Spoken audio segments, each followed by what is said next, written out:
Assalamualaikum warahmatullahi wabarakatuh. Bapak Ibu kembali lagi dengan saya di channel saya.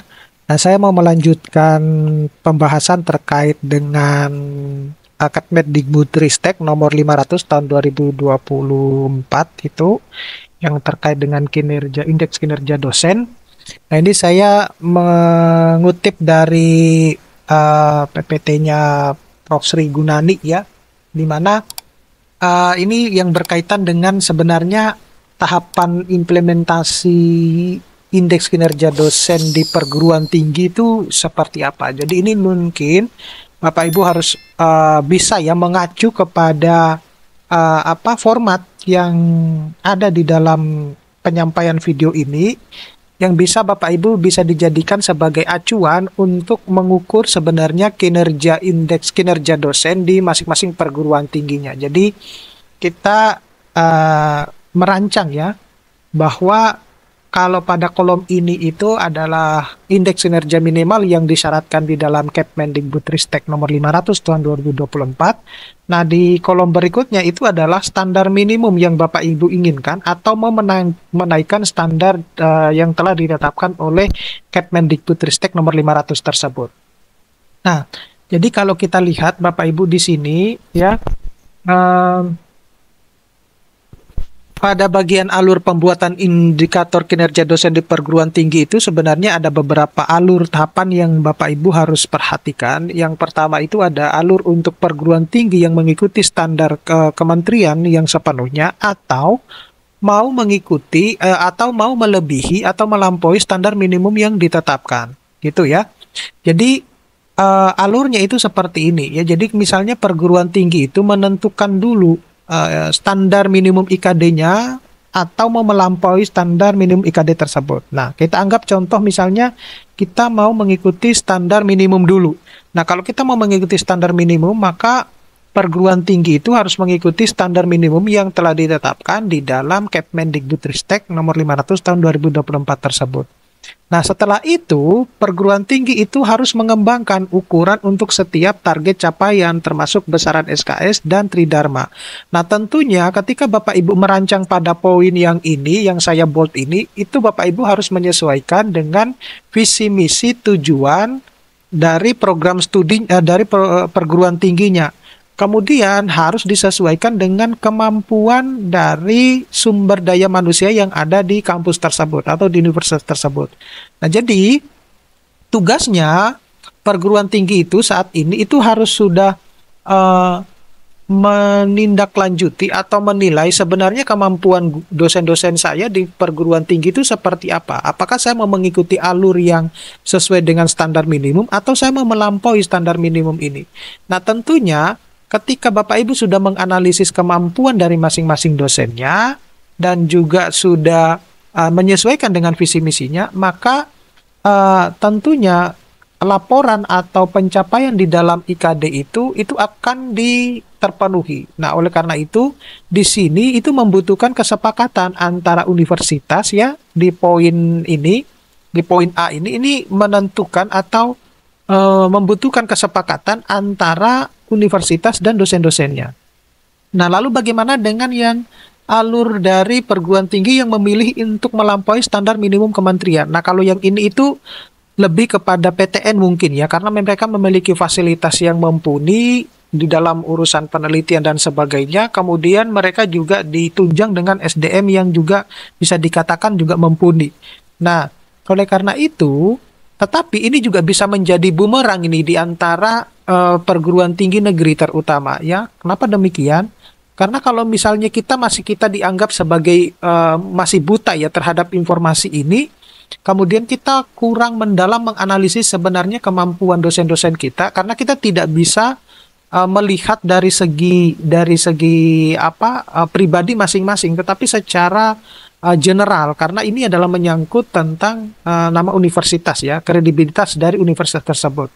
Nah, yang saya khawatirkan itu adalah ketika universitas PTNA misalnya itu mau mengikuti standar minimum dulu ya, misalnya mau percobaan dalam 1-2 tahun, tetapi di PTN yang lain itu sudah mengikuti standar di atas ya yang melampaui standar minimum karena mereka berpikir bahwa ini akan berpengaruh terhadap uh, kinerja dosennya dan juga terhadap kualitas dari kampusnya tersebut. Nah, oleh karena itu ini akan sangat berpengaruh juga terhadap nanti mungkin ya peningkatan jumlah mahasiswanya dalam menjaring calon mahasiswa semacam itu.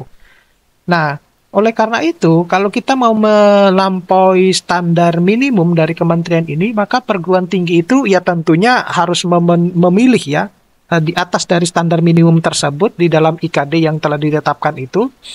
Nah, kemudian indikator apa saja ini yang harus ditambahkan di target minimum tersebut. Jadi kalau misalnya contoh, kalau katakanlah untuk yang lektor kepala itu harus sekarang publikasi di jurnal internasional katakanlah minimum 1. Nah mungkin kalau yang mau di atasnya ya mungkin 2 gitu ya. Atau bahkan 3. Nah yang guru besar tentunya juga jauh lebih tinggi gitu syaratnya. Nah tetapi yang dikhawatirkan juga jangan sampai nih ketika perguruan tinggi itu sudah memutuskan untuk melampaui standar minimum ya kemudian karena kita tidak pernah tahu ya ke depannya itu kita seperti apa nanti di dalam mempublikasikan ya karena kita lebih banyak berbicara tentang publikasi di sini. Nah, dikhawatirkan ketika misalnya sudah melampaui standar minimum tersebut, tiba-tiba dosennya itu atau sebagian besar SDM-nya itu tidak bisa melampaui hal tersebut gitu karena mungkin berbagai macam alasan ya karena katakanlah publikasinya yang begitu lama, kemudian mungkin mengalami berbagai macam penolakan dan sebagainya, gitu. Nah, apalagi kalau misalnya ketika melampaui dari standar minimum tersebut, ketika dosennya katakanlah sudah berhasil, tetapi tidak berdampak kepada misalnya dia mendapatkan penghargaan gitu ya. Nah, itu juga akan berpengaruh sehingga pada akhirnya dosen-dosen itu berpikir bahwa ngapain saya harus produktif begitu banyak, ternyata tidak berdampak terhadap misalnya artinya dia sudah meluapkan kinerjanya yang maksimal tetapi tidak mendapatkan berbagai bentuk penghargaan misalnya atau tidak dihargai kinerjanya gitu, maka akan juga berpengaruh ke depannya. Nah, kemudian ini akan pengembangan perguruan tinggi itu akan melakukan pengembangan ukuran untuk di setiap indikator ya termasuk di dalam SKS dan tridharmanya gitu ya. Jadi kalau mungkin PTN atau universitas yang lain yang merasa bahwa saya mau mengikuti jalur melampaui standar minimum, maka mungkin jumlah SKS yang untuk bidang yang lain itu akan dikurangi. Tetapi bidang SKS khusus untuk penelitian itu akan ditingkatkan seperti itu ya. Nah, semuanya outputnya tentunya adalah pelaporan IKD-nya, Bapak Ibu. Nah, berikutnya ini adalah alur pembuatan IKD untuk mengikuti standar minimum kementerian. Nah, ini yang tadi bisa, sebelum Bapak Ibu nanti ya, saya bilang kan tadi bahwa ini bisa dijadikan acuan untuk Bapak Ibu itu mengikuti standar atau membuat kira-kira di universitas saya itu standar minimumnya harus seperti apa. Nah, jadi alur pembuatan IKD-nya, jadi Bapak Ibu bisa mengacu kepada sistem ini ya, untuk mengikuti standar minimum. Jadi perguruan tinggi setelah misalnya mengikuti standar minimum kementerian ya, nanti Bapak Ibu akan lihat dalam bentuk versi tabel ya. Kemudian perguruan tinggi itu harus memahami standar minimumnya dalam bentuk tabel IKD kementerian yang telah ditargetkan. Jadi kenapa kok dibentuk dalam tabel? Karena biar memudahkan Bapak Ibu dosen itu untuk menyusun standar minimumnya itu seperti apa. Nah, setelah itu baru kita melakukan pengembangan ukuran untuk di setiap target capaian tersebut. Jadi kita masih berbicara di dalam standar minimum ini Bapak Ibu. Tetapi kok muncul kalimat bahwa atau kata bahwa pengembangan ukuran? Ya, karena memang yang harus kita lakukan adalah meskipun di dalam standar minimum tersebut ada ukuran-ukuran yang harus kita kembangkan nih. Jadi target-target capaian, karena kenapa demikian? Karena harus disesuaikan tadi dengan visi misi dan tujuan dari universitasnya, dan juga harus disesuaikan dengan kemampuan dari SDM-nya di universitas tersebut. Nah, oleh karena itu, kalau kita melakukan pengembangan ukuran, maka hal yang harus dilakukan itu adalah kita mengkonversikan dulu ini target capaian di setiap jenjang ukuran. Jadi, di bidang satunya itu seperti apa, di bidang penelitiannya seperti apa, di bidang pengabdiannya seperti apa. Anggap yang kita bicarakan saat ini itu adalah baru yang untuk ini ya, Baru yang untuk kewajiban untuk ke seluruh dosen, belum yang untuk yang tidak semua dosen ya, tetapi untuk universitas gitu. Nah, anggap kita berbicara dulu terkait dengan yang harus dilakukan oleh semua dosen, maka harus mengkonversi capaian tersebut. Kemudian dari hasil konversi tersebut kita mendapatkan hasil ukuran pada setiap target capaian yang akan kemudian dikerucut ke dalam bentuk SKS.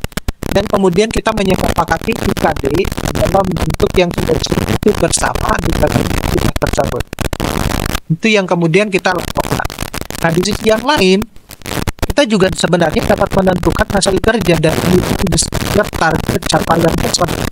Itu maunya seperti apa? Oke, kita ambil yang paling mudah saja. Ya udah, kita tidak usah melampaui standar minimum, kita mengikuti standar minimum saja.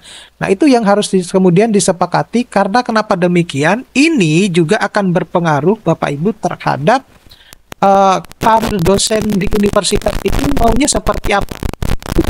Ya, itu tadi karena saya bilang bahwa harus disesuaikan dengan kapasitas dosen yang kemampuan dosennya, karena Bapak Ibu yang akan merancang sendiri karir dosen di universitas itu seperti apa. Jangan sampai misalnya di awal-awal Bapak Ibu sudah menyepakati, ya, maka ketika proses berjalan Bapak Ibu tidak bisa melampaui hal tersebut, padahal yang Bapak Ibu rancang itu sudah sampai yang paling minimum. Jadi menentukan satu kekurangan bagi setiap target capaian. Jadi misalnya yang pendidikan itu seperti apa, yang penelitian itu seperti apa, dan pengabdiannya seperti apa, ya. Kemudian kita juga bisa menentukan tridharma yang tepat bagi setiap target capaian. Nah, kalau pada poin ini, di sini itu kita bisa menentukan Bapak Ibu di mana dosen-dosen yang lebih senang mengajar, di mana dosen-dosen yang lebih senang untuk melakukan penelitian dan pengabdian. Nah, jadi bukan berarti bahwa dosen yang senang mengikuti atau melakukan pengajaran berarti bukan tidak melakukan penelitian dan pengabdian. Bukan seperti itu konsepnya Bapak Ibu. Tetapi konsepnya adalah ketika beberapa dosen itu sudah memilih ya bahwa dharma pendidikan yang saya prioritaskan, maka mungkin persentase dharma pendidikannya lebih tinggi dibandingkan dengan dharma penelitian dan pengabdian. Ataupun sebaliknya gitu. Tetapi saran saya Bapak Ibu, ini mungkin ya, saran saya bahwa pendidikan atau pengajaran yang baik itu harus dihasilkan dari penelitian dan pengabdian. Jadi kalau Bapak Ibu memilih standar pengajaran yang paling tinggi, ya beberapa dosen ya, tentunya tidak semua dosen, bahwa maka Bapak Ibu harus bisa nih memprioritaskan bahwa di dalam penelitian saya dan pengabdian saya yang saya hasilkan itu harus bisa saya tarik ke dalam bidang pendidikan saya untuk dalam proses belajar mengajar atau mentransferkan ilmu ke mahasiswa. Nah, itu jadi di sini meskipun Bapak Ibu memilih katakanlah yang dharma pendidikannya lebih persentasenya lebih tinggi, tetapi sudah saya sampaikan bahwa pendidikan yang paling bagus itu dihasilkan dari hasil penelitian dan pengabdian. Jadi Bapak Ibu tinggal memikirkan ini, ya gitu. Nah, kalau saya pribadi, ya saya lebih condongnya ke penelitian. Nah, gitu. Nah, saya nggak tahu kalau yang lain. Nah, karena kalau misalnya saya penelitian, saya akan menghasilkan banyak luaran. Kemudian luaran itu kemudian saya tarik menjadi ke pendidikan ya, atau pengajaran saya. Begitu. Nah, kemudian yang lainnya sepertinya sebenarnya sama ya. Dengan alur, kalau kita mau, ini khusus untuk yang melampaui. Jadi sepertinya sama dengan yang sedikit mirip lah, bukan sama tapi sedikit mirip dengan yang sebelumnya yang tidak melampaui, itu kita minimal ya, mengikuti yang standar minimal.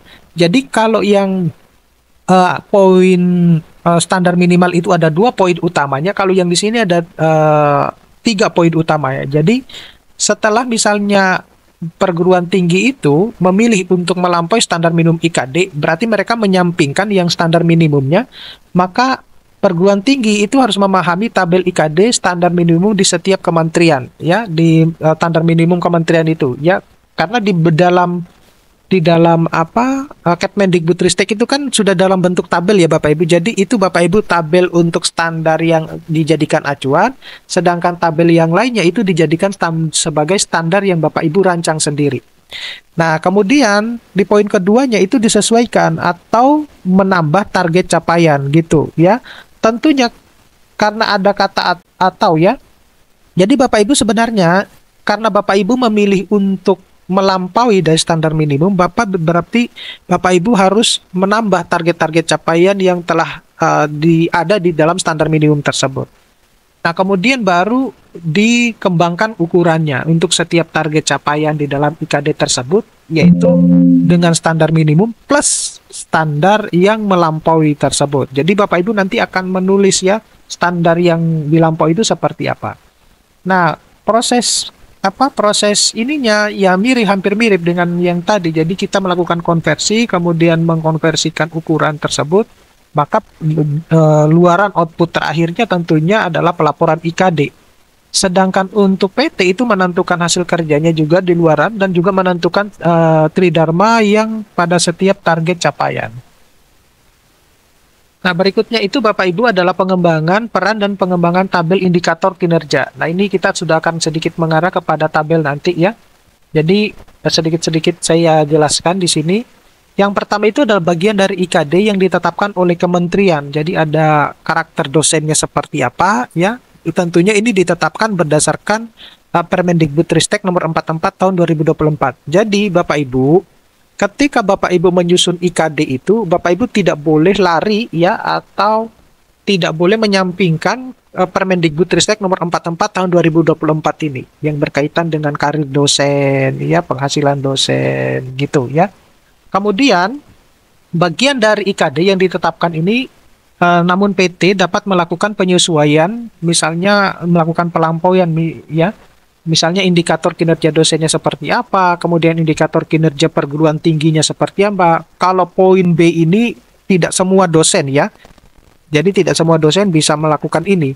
Kemudian jenjang jabatan akademiknya yang ditargetkan itu seperti apa per tahunnya ya, kemudian target capaiannya seperti apa. Nah, ini diikuti oleh perguruan tinggi ya, tentunya berdasarkan dari Kepmendikbud nomor 500 tahun 2024 dan disesuaikan dengan visi misi tujuan dari program perguruan tinggi bila perguruan tinggi itu memutuskan untuk mau melampaui dari Kepmendikbudristek nomor 500 tersebut.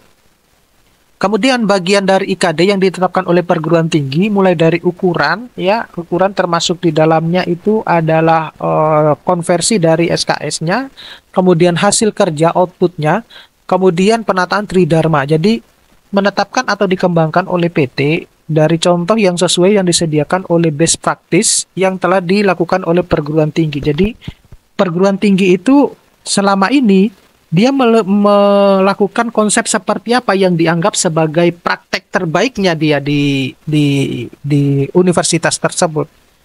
Kemudian disampaikan dalam sistem informasi yang dikelola oleh kementerian. Jadi catatannya adalah pada saat perencanaan kerja didiskusikan antara dosen dan atasan untuk mengikuti pedoman perguruan tinggi. Nah, contoh implementasinya jadi seperti ini Bapak Ibu. Jadi pada kolom, kita anggap pada kolom kiri ini ya. Pada kolom kiri ya, itu adalah indikator minimalnya. Jadi kita berbicara dulu misalnya mulai dari karakter dosennya ya. Jadi karakter dosennya itu seperti apa? Kemudian indikator kinerja dosen standar minimalnya. Ini Bapak Ibu mengacunya dari Kepmendikbudristek nomor 500 itu. Kemudian target capainya seperti apa? Jadi yang tadinya itu adalah yang asisten ahli dan lektor, mungkin target capainya adalah lektor kepala ya. Ini berarti yang ditargetkan itu adalah mereka-mereka yang lektor kepala ini. Kemudian melaksanakan pengajaran dalam periode 1 tahun akademik gitu. Ya. Nah, sedangkan ini itu adalah target capaian yang Bapak Ibu sepakati berdasarkan dari kesepakatan dengan perguruan tingginya ya gitu. Jadi misalnya mengajar mata kuliah X sebanyak berapa SKS, pertemuannya berapa kali, jumlah SKS-nya berapa. Kemudian rencana perkuliahan semester SKS penugasannya ya ini seperti apa, itu semuanya sudah ada sebenarnya panduannya Bapak Ibu di dalam Kepmendikbudristek itu ya, termasuk merancang skema untuk pengajarannya itu seperti apa. Kemudian tridharma yang ditargetkan adalah pendidikan ya. Itu. Nah, berikutnya ini adalah yang lanjutan yang lain. Jadi Bapak Ibu bisa menetapkan seperti ini kalau yang penelitian ya. Nah, kalau yang penelitian ini dicontohkan adalah yang profesor. Jadi kalau di profesor itu menghasilkan sejumlah naskah publikasi. Nah, kalau sejumlah naskah itu berarti tidak satu Bapak Ibu. Harus lebih dari satu.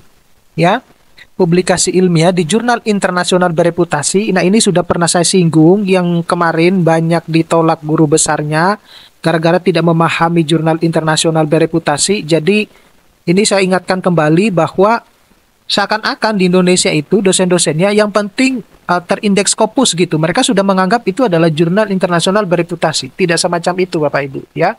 Nah, itu oleh karena itu kemarin saya sampaikan juga bahwa sepertinya teman-teman yang sudah lolos sebagai reviewer nasional PAK itu harus diberikan ini, mereka yang mensosialisasikan akan hal tersebut sehingga mereka satu suara gitu ya dan tidak membingungkan. Jangan sampai misalnya review A seperti ini menilainya, review B seperti ini menilainya gitu. Nah, oleh karena itu ini harus penting ya. Jadi jurnal internasional bereputasi atau setara sebagai penulis pertama dan corresponding author ya, di mana sebenarnya dalam satu jurnal itu bisa beberapa corresponding authors ya. Jadi tinggal kesepakatannya aja seperti apa. Nah, seperti itu. Ya, kemudian Bapak Ibu menentukan nih ukuran-ukuran target yang ingin dicapai. Jadi ditentukan per semester misalnya ya. Per semester sesuai dengan masa laporan kerja dosen per semester. Jadi kenapa kok per semester? Jadi kalau per semester itu sebenarnya Bapak Ibu, kalau Bapak Ibu jeli dalam mencari jurnal ya, ketika kita melakukan penelitian, kemudian mensubmit ya, kita mencari jurnal untuk mempublikasikan artikel kita, waktu 6 bulan itu saya kira cukup untuk mempublikasikan satu paper, gitu. Ya, jadi kita kalau di sini itu adalah mulai dari laporan proposal, kemudian hasil riset. Ini karena kita berbicara tentang penelitian, tentunya diawali dulu dengan kita merancang proposal ya, atau desain penelitian kita itu seperti apa. Kemudian laporan riset, ya laporan riset itu bisa berupa apa dulu, kemudian apa data, kemudian atau yang lain gitu. Kemudian laporan evaluasi dalam bentuk jurnal, ya. Nah, menurut saya poin semester 5 itu sudah kalau bisa ya sudah publikasi gitu ya, bukan kita tidak menggiat lagi di semester 6 gitu. Ini dalam satu semester ya Bapak Ibu ya, tetapi ditulisnya per semester gitu. Ya, sebenarnya bisa saja misalnya per semester, tapi kalau misalnya per semester kok lama sekali ya. Itu masa kita membuat proposal satu semester gitu. Nah, kemudian dikonversi dalam bentuk SKS. Jadi proposal itu dianggap berapa SKS. Kemudian untuk laporan riset itu berapa SKS, itu dikonversikan semacam itu. Nah, kemudian baru hasil kerja outputnya. Jadi semester 1 itu berupa laporan atau proposal, semester 2-nya seperti apa. Apakah harus mengikuti sampai semester 6? Ya tidak juga Bapak Ibu. Kalau misalnya di semester 3 Bapak Ibu sudah berhasil publikasi, kan tinggal Bapak Ibu cantumkan linknya itu seperti apa. Ya gitu. Nah, maka target capaiannya adalah di bidang penelitian. Nah, selanjutnya untuk perguruan tinggi itu menentukan SKS dosen. Jadi pedomannya itu adalah satu SKS pengajaran adalah 45 jam dan dalam satu semester. Nah, itu berdasarkan Permendikbudristek nomor 53 tahun 2023 tentang penjaminan mutu pendidikan tinggi. Ya, jadi satu SKS itu didefinisikan sebagai jam dosen dalam mengampu pembelajaran mahasiswa ya gitu. Nah, dosen itu bekerja penuh waktu karena di dalam Permendikbudristek nomor 44 itu dosen kan sudah hanya cuma menjadi dua ya, dosen tetap dan dosen tidak tetap. Nah, kalau dosen tetap berarti dosen yang bekerja penuh waktu di perguruan tinggi sesuai dengan pengaturan kepegawaian dan kewajiban pemenuhan 12 sampai 16 SKS. Nah, cara yang dapat digunakan oleh perguruan tinggi dalam menentukan SKS dosen itu adalah perguruan tinggi itu dapat menggunakan POBKD 2021 sebagai acuan untuk mengkonversi sebenarnya IKD ini, ya. Di video saya sebelumnya saya sudah sampaikan bahwa terutama yang lektor kepala ya, babai untuk yang jurnal Sinta 1 dan Sinta 2, ya. Kalau misalnya Bapak Ibu mau menargetkan yang IKD-nya, gitu. Jadi tidak perlu memikirkan BKD lagi, gitu. Nah, kemudian PT ini juga dapat menetapkan sendiri berdasarkan parameter beban kerja, seperti misalnya durasi mengajarnya, tingkat kesulitannya seperti apa, dan jenis kegiatannya. Jadi, tugasnya Bapak Ibu, ya mungkin sedikit perlahan, tapi pasti itu harus sudah memastikan bahwa sebenarnya mata kuliah ini itu nilai SKS-nya itu berapa gitu ya. Kemudian disesuaikan dengan tingkat kesulitan dan jenis kegiatannya. Ya, apakah full praktikum, atau full mengajar, atau ada sela-sela yang lain gitu. Nah, kemudian ada opsi konversi SKS yang bisa dipilih. Jadi misalnya gunakan PUBKD sebagai rujukan. Ya, artinya kan di PUBKD itu kan kita untuk mendapatkan sesuai dengan undang-undang, pemenuhan sesuai undang-undang itu kan 12 sampai 16 SKS. Ya udah, itu dijadikan patokan aja SKS-nya itu. Kemudian didefinisikan SKS berdasarkan parameter beban kerjanya, gitu ya. Dan tetapan bahwa dosen yang bekerja penuh waktu dan mencapai hasil sudah memenuhi beban kerja. Nah, ini yang agak sedikit rancu karena kalau kita menggunakan POBKD, kemudian kita upload di Sister, jangan khawatir bahwa yang dikhawatirkan adalah ketika kita sudah merancang SKS-nya sekian, dan itu tidak sesuai dengan standar dari BKD, maka akan berpengaruh terhadap pemberian insentif terhadap pelaporan BKD-nya. Itu juga yang harus dipikirkan. Nah, begitupun ada penjelasan karakter dosen dan indikator kinerja dosen. Ini harus didiskusikan ya secara kelompok, terutama di masing-masing jurusan dulu ya. Kemudian setelah itu dibawa ke fakultas ke universitas gitu. Sehingga nanti universitas itu melakukan beberapa kali pertemuan ya untuk bisa memastikan berapa sebenarnya indikator yang ditetapkan ini. Ya, tentunya saya kira kalau yang di jurusan tidak akan terlalu berpengaruh, tetapi yang terpenting itu sebenarnya di universitasnya itu seperti apa mau mengarahkannya. Nah, jadi aktivitasnya itu seperti apa, jadi bisa mencermati setiap IKD yang akan dibagikan oleh fasilitator, ya. Kemudian sejauh mana indikator kinerja yang tertera sudah dijalankan dosen selama ini, apakah ada pelampauan yang sudah dilakukan, kemudian bagaimana tahapan dan cara yang akan perguruan tinggi akan lakukan untuk menentukan SKS pada setiap IKD, dan apa saja yang mungkin menjadi tantangan dalam mengimplementasikan IKD ini. Gitu. Ini yang harus dipikirkan. Nah, jadi ketika kita melakukan aktivitas ini, munculkan pertanyaan-pertanyaan ini Bapak Ibu, ya. Biar nanti kita tahu bahwa apa yang harus kita lakukan gitu ya. Jadi harus dimunculkan pertanyaan-pertanyaan ini. Nah, berikutnya kemudian penjelasan yang lain. Jadi aktivitasnya itu adalah kita misalnya pilih salah satu target capaian dari dua jenjang akademik yang berurutan, ya. Kemudian tentukan ukuran hasil kerja atau output dari penandaan Tridharma untuk salah satu indikator kerja dosen yang ada. Jadi contohnya misalnya seperti ini Bapak Ibu. Untuk target capaian di dua jenjang jabatan akademik yang berurutan, katakanlah kita memilihnya adalah yang mayoritas di dosen-dosen di jurusan tersebut itu katakanlah dia sudah memiliki jabatan akademik, lektor kepala dan profesor. Ya udah, kita fokusnya ke sini dulu ini. Bukan berarti yang asisten ahli dan lektor tidak ya, tetapi saya anggap bahwa asisten ahli dan lektor itu tidak terlalu berat bagi saya ya. Dan saya kira juga bagi sebagian besar dosen-dosen, karena itu hanya cuma jurnal nasional Bapak Ibu. Kemudian untuk yang pendidikan juga ya sama seperti Anda melakukan pengajaran di setiap harinya gitu. Nah, kemudian kita tentukan di ukuran hasil kerja output dari penandaan. Nah, kalau Bapak Ibu tidak mau repot, ya udah ikuti saja yang standar minimum saja gitu. Nah, yang perlu dipikirkan itu adalah strateginya untuk mencapai indikator tersebut. Jadi kita rancang strateginya bahwa karena pelaporannya itu untuk satu luaran itu bisa berlangsung 3 tahun, maka merancang seperti apa proposalnya, kemudian melakukan pelaporannya seperti apa, sampai bisa publikasi itu harus seperti apa. Itu yang dipikirkan, strateginya itu yang dipikirkan ya. Kalau mau mengikuti standar yang minimum, ya berbeda lagi kalau yang standar di atas tentunya gitu ya. Nah, ini contoh implementasinya. Jadi contohnya misalnya kalau kita ngambil di bidang penelitian tadi, karakter dosennya itu adalah karakter peneliti dan ilmuwan yang berintegritas ya. tentunya ini harus didapatkan oleh semua dosen, tetapi ini saya contohkan pada yang profesor saja, gitu. Ya, jadi tadi sudah saya sebutkan pada poin E ini, tentunya dia harus menghasilkan sejumlah itu lebih dari satu Bapak Ibu. Nah ini semesternya, jadi yang dirancang. Kemudian untuk latihan dan workshop ini juga perlu diisi, ya.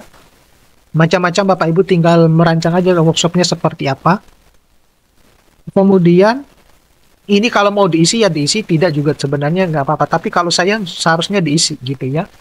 Kemudian hasil kerja outputnya itu disesuaikan dengan apa? Dengan keahlian masing-masing ya, atau dengan karakter dosennya masing-masing.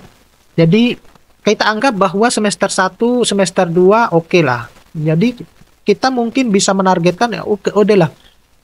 Di semester 6 ini adalah publikasi gitu. Ya udah kita mengikuti standar seperti ini dulu.